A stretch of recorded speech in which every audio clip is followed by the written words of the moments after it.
Okay, let's get into it. Things are definitely heating up in Nigeria, politically speaking, as we look towards the 2027 presidential election. Absolutely. And right into that mix comes a new political association, the All Democratic Alliance, or ADA. Right, the ADA. We know they've just gotten that preliminary green light from INS, the Electoral Commission. Yeah, preliminary approval to proceed with the registration process, which is a hurdle, but just the first one. So what's really grabbing attention here isn't just another potential party, it's their message, right? Exactly. It's the strength and urgency of it.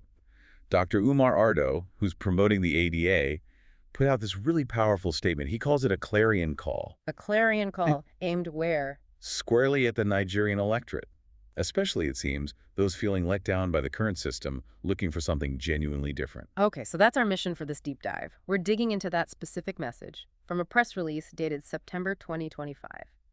It's not just asking for votes, it sounds like it's demanding action. It really is. Yeah. And getting that initial INAC nod, while procedural, does signal they're, serious enough to have crossed the basic administrative T's. Fair enough.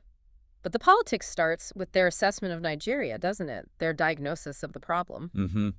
And they paint a pretty grim picture, looking back since the return to democracy in 1999. Yeah, they don't mince words. They talk about a relentless drift into what sounds like total crisis. The specific terms are stark. Economic bankruptcy, political instability, social unrest and disunity, chaos, violence, and retardation. Wow. And they add the whole nation is languishing in the abyss of poverty, insecurity, hunger, instability, and disillusionment. That's it. That's more than just political criticism. It sounds like an emergency alert, doesn't it? And look, every new movement criticizes the incumbent. That's natural. Sure. But the ADA seems to be trying hard to link these big systemic failures directly to the everyday struggles people are facing. Inflation, the currency issues, feeling unsafe. Making it personal. Not just abstract problems, but consequences of bad leadership. Precisely. Consequences of poor governance. So if that's the diagnosis, who gets the blame? Well, according to the ADA statement, it's laid right at the feet of a specific group. They call them a visionless, venal, corrupt, supine, insensitive, and banal political class. It's quite a charge sheet. It's incredibly loaded language. And they seem to define this class quite broadly, initially anyway, not just one party. Right. They describe this elite as having effectively taken siege of the country for more than 20 years. Taken siege. And what actions define this siege? The statement points to a pattern: looting the treasury, basically milking the nation dry, and crucially intentionally sowing seeds of ethnic and religious division. That point about division feels key. They're saying it's not just happening, it's a strategy. A deliberate tactic. Keep the people divided, fighting amongst themselves, so this class can maintain its grip on power. And the result they describe. A widening gap. The operators, the political class, they get richer. Meanwhile, the mass of the people get poorer. A system built on division and disparity. Exactly. A system thriving on, as they put it, hatred, fear, and disunity. And they issue a warning related to the upcoming election cycle. What's the warning? That the very same people, the politicians they blame for wrecking the present and mortgaging the future, well, they're already jostling feverishly for power. Under the usual banners. Yes, under the old political platforms. They specifically name the APC, the PDP, and their various allies. It's interesting. They don't just say these politicians are incompetent or corrupt. They use language like the nation is watching this repeat as if spellbound by a curse. Yeah, that mystical framing, it adds another layer. How do you break a curse, especially one seemingly reinforced for decades? Which I guess leads us straight into the second part of their message, the appeal. Who are they calling to? Right. This is where they try to mobilize what they call the patriotic elite. They identify this central paradox in Nigeria. Which is? That the country is, and I quote, brimming with enlightened, well-educated, skilled, and patriotic elites. Okay. Brimming with talent. But, Dr. Ardo argues, this very group has mostly stayed on the sidelines.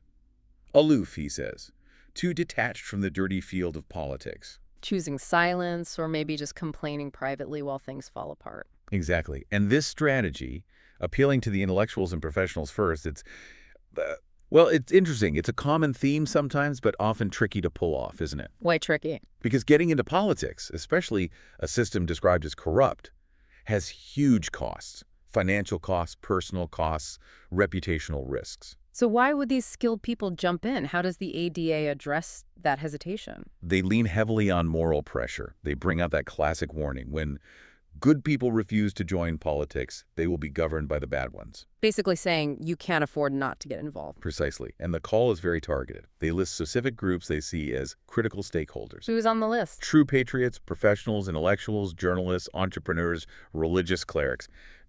Essentially all men and women of conscience. A broad coalition of the concerned and capable. Urging them to unite, join forces, step up, and wrestle Nigeria back from the claws of her predators. Strong stuff. And the language against just standing by, it's incredibly harsh. Oh, absolutely. It's not framed as apathy. It's framed as complicity. Failure to act, they say, makes you an accomplice in the destruction of your country. Silence equals betrayal. Indifference is cowardice. There's no middle ground offered. None at all. It's a very binary choice: save Nigeria or betray it. It's designed, you imagine, to shock people out of complacency. And is this typically effective? Calls to the elite? Historically, maybe less so than pure grassroots stuff. But the argument here seems to be that the crisis is so deep now, the skilled moral class must step up, must sacrifice their comfort zones. And the ADA presents itself as the platform to do that, the vehicle for this change. Yes, form, they say, after mobilizing like-minded patriots. They position themselves not just as another party, but as the potential moral rebirth of our nation. Moral rebirth. That's ambitious language. But, we've heard similar things before in Nigerian politics. Movements start with high ideals. And then fizzle out, or get co-opted, or just run out of steam, often due to money or infighting. Yeah, that's the historical pattern. So the big question is, what makes the ADA think they'll be different? Is there anything structural, or is it mainly powerful rhetoric? Well, that takes us nicely into the next section, their actual blueprint, or at least parts of it. Yeah. They do try to differentiate themselves structurally, How so? particularly regarding two groups often seen as marginalized in Nigerian politics: youth and women. Okay, let's talk about youth first. What's their critique of the past? It's pretty damning. They argue youth have been systematically misused, treated as foot soldiers of violence, mere pawns in their selfish games, and victims of exploitation. Denied opportunities, basically. Dreams stifled. That's the picture they paint. A generation whose potential energy was wasted, or worse, channeled into negative things instead of nation building. This really taps into the huge issue of youth unemployment and frustration. So what's the ADA's promise to young people? A complete turnaround, a reversal of that betrayal.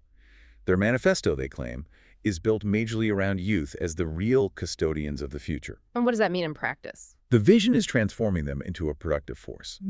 Entrepreneurs, skilled workers, innovators, engineers, the people needed to actually run a modern economy and build industries. Okay, that's the youth angle. What about women? Equally strong focus.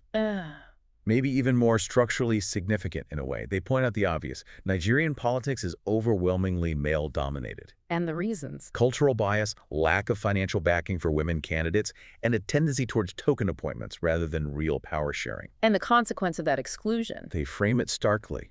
It wastes half of our nation's human capital. That's a powerful economic argument, not just a fairness one. Exactly. And they go further.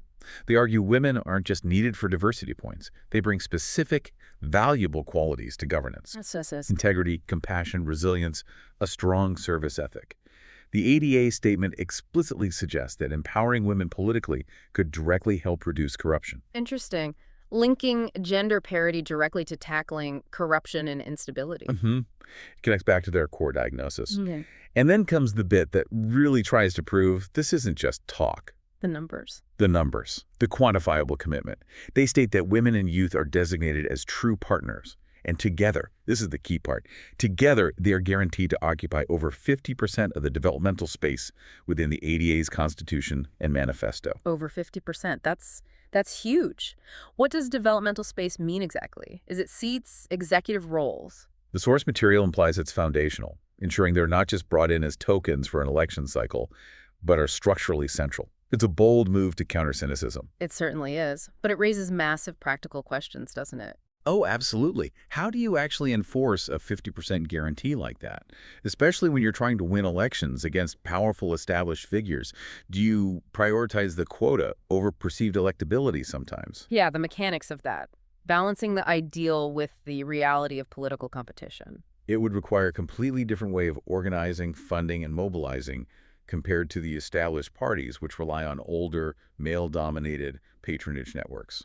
Okay, so as we wrap up this deep dive, let's return to that emotive language, the ADA's identity. Right. The concluding metaphors are very potent, especially in Nigeria's context. Dr. Ardo describes the ADA not merely as a party, but as Nigeria's Ark of Noah. The Ark of Noah, a vessel for salvation. Precisely. Carrying the nation, supposedly, out of the wilderness of exploitation, insecurity, poverty, disunity, and hopelessness. And into the promised land of security, prosperity, unity, dignity. It elevates the political struggle to something almost spiritual. It aims to make participation feel like a moral necessity, Yeah. a survival imperative.